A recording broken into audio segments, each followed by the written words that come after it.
ఒక బాధ్యత కలిగి రాజ్యాంగ పదవిలో ఉన్నటువంటి ముఖ్యమంత్రి ఉప ముఖ్యమంత్రిగా చెప్పుకునేటువంటి చంద్రబాబు నాయుడు గారు కానీ పవన్ కళ్యాణ్ గారు కానీ జంతు కొవ్వు కలిసింది అని కేవలం తిరుమలకు వెళ్ళి సేవించేటువంటి ఆరాధించేటువంటి వాళ్ళే కాదు, దేశవ్యాప్తంగా ఉన్నటువంటి భక్తుల యొక్క మనోభావాలు అతి దారుణంగా దెబ్బతీసే విధంగా మాట్లాడారు. 1,00,000 లడ్లు ఇలా బీఫ్ తోటి, పిగ్ ఫ్యాట్ తోటి, ఫిష్ ఆయిల్ తోటి కలిపిన లడ్డు 1,00,000 లడ్లు కొన్ని దశాబ్దాలుగా శతాబ్దాలుగా అయోధ్య రామ మందిరం కావాలని చాలా ప్రతిష్టాత్మకంగా తీసుకుంటే దానికి కూడా తిరుపతి లడ్లు వెళ్ళి టీటీడీ లడ్లు వెళ్ళి ఆధారాలు బయట పెట్టాం. పంది మాంసం ఉందని, బీఫ్ ఫ్యాట్ ఉందని, ఫిష్ ఆయిల్ చాలా స్పష్టంగా రిపోర్ట్ లో వచ్చింది. చంద్రబాబు నాయుడు గారు మాట చెప్తే ఆధారాలతో చెప్తారు. దేవుని దగ్గర పెట్టే ప్రసాదం అపవిత్రం చేసే విధంగా ఎనిమల్ ఫ్యాట్ కూడా వాడారని, ఏది గీకు బదులు.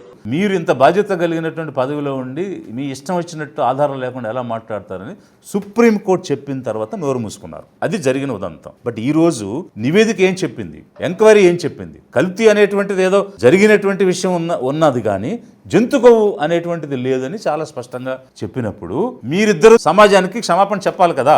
ఆ రోజు తొక్కిసలాట్లో 7 చనిపోతే టీటీడీ బోర్డు చైర్మన్ తో సహా అందరూ క్షమాపణ చెప్పాలని అరిచినటువంటి అన్అపాలజెటిక్ సనాతన హిందూ పవన్ కళ్యాణ్ గారు ఏమయ్యారు? ఈ రోజు టీటీడీ బోర్డు పాలక మండలి చైర్మన్ గారు గాని, సభ్యులు గాని, ఈఓ కానీ, ఏఈఓ కానీ మీరు ప్రెస్ మీట్ పెట్టి క్షమాపణలు చెప్పండి. మా బోర్డు తప్పిదం లేకపోయినా మేము భక్తులందరికీ బోర్డు తరఫున క్షమాపణలు చెప్తున్నాం.